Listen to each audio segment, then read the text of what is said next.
Jemi sërish në hapësirën e intervista, sigurisht do fokusohemi tek dhuna policore e cila është ushtruar ndaj protestuesve të opozitës, një dhunë jo proporcionale nga ana e policisë së shtetit ndaj protestuesve, ndaj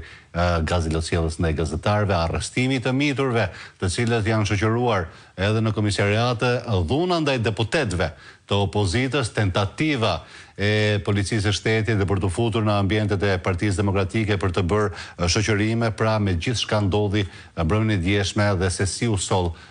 shteti Edi Ramës ndaj protestuesve paqësor. Kam kënaqësinë të kemi një komunikim online me deputetin e Partisë Demokratike, zotin Gjingjoni. Zoti Gjoni, ju përshëndes. Përshëndetje dhe kënaqësi, zoti Marku. Dhe po nisim me njëherë bisedën, zoti Gjoni, pasi mbrëmjen e djeshme sigurisht edhe ju ishit në protestë, e keni parë edhe nga afër ato se çfarë ndodhi. Në një moment të caktuar, skena u bombardua me gaz lotësjellës dhe ujë me speca apo me piper ende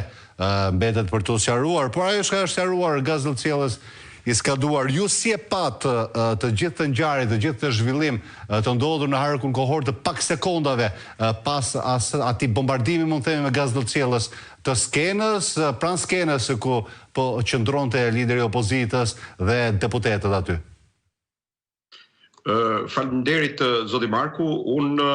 në këndvështrimin tim them që kjo ishte protesta dhe revolta më e mirë e organizuar deri në momentin aktual, kohët e fundit, për arsye të pjesëmarrjes masive, por edhe të mënyrës se si qytetarët janë përgjigjur thirrjes së Partisë Demokratike. Në pikpamjen time, unë mendoj që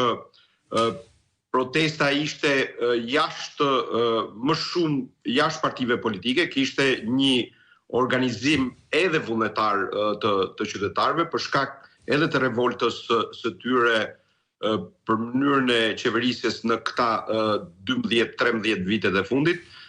Thika ka ardhur në palës dhe unë edhe nga takimet e sotme dhe biseda që kam pasur me qytetarë të ndryshme, ka një zim të shtuar të mënyrës se si mund të protestohet në javët e ardhshme, në ditët e ardhshme, për arsye sepse njerëzit sot nuk mund ndërojnë më. Dhe ardhur tek pyetja juaj, unë isha në afër podiumit bashkë me deputetët e Partisë Demokratike dhe liderin historik të Partisë Demokratike.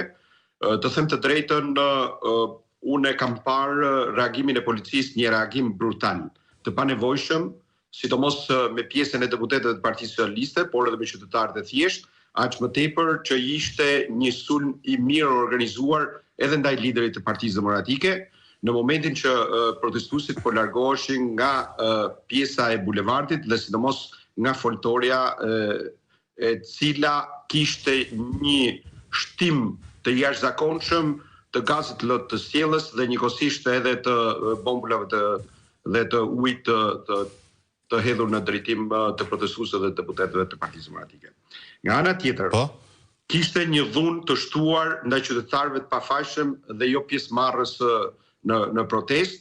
ose qytetarëve të cilët nuk kanë kryer as edhe një veprim të dhunshëm, por edhe ndaj deputetëve të Partisë Demokratike, dhe televizioni juaj dhe shumë televizore tjera i kanë transmetuar në mënyrë të drejtë për drejtë. Kjo tregon që policia e shtetit sot nuk drejtohet mbi bazën e ligjit dhe njerëzve të cilët duhet të jenë atje në mbrojtje të komunitetit, në mbrojtje të qytetarëve, por tregon që njerëzit të cilët janë vendosur në drejtimin e policisë, duke filluar që nga drejtori i përgjithshëm i policisë së shtetit, por edhe njerëz të tjerë, janë njerëz të përzgjedhur nga organizatat kriminale. Dhe ata janë të gatshëm të bëjnë gjithçka për të mbajtur pushtetin dhe